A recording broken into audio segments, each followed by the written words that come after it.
Aujourd'hui, 18 novembre, jour pour jour, cela fait 31 ans qu'Éloi Machoro a brisé l'urne de la mairie de Canala à coups de tamioc. Par son geste, Éloi Machoro incarne par la suite le symbole du boycott des élections territoriales ainsi que de l'action indépendantiste et ouvre également le premier chapitre des événements. Alors aujourd'hui, 18 novembre 2015, ça fait effectivement 31 ans que l'urne a été brisée par Éloi à Canala comme un symbole de boycott des élections de cette période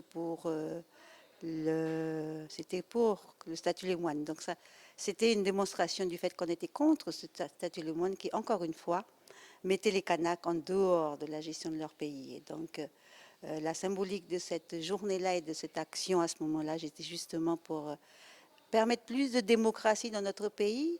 Et quand je dis démocratie, c'est permettre aux Kanaks de s'impliquer plus, d'être plus intégrés dans la gestion et dans la conduite des affaires de leur pays.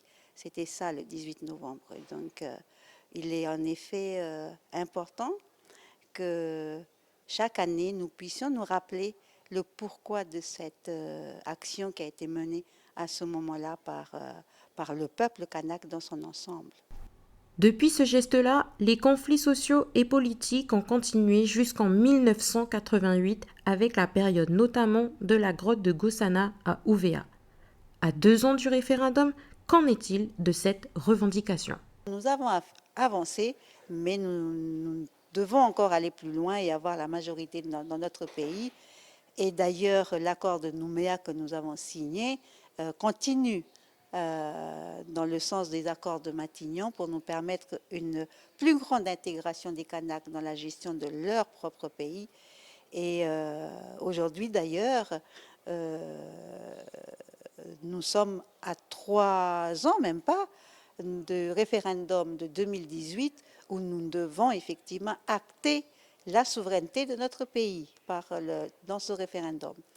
Il est prévu dans l'accord de Nouméa qu'en 2018, les Calédoniens devront se positionner pour ou contre l'indépendance.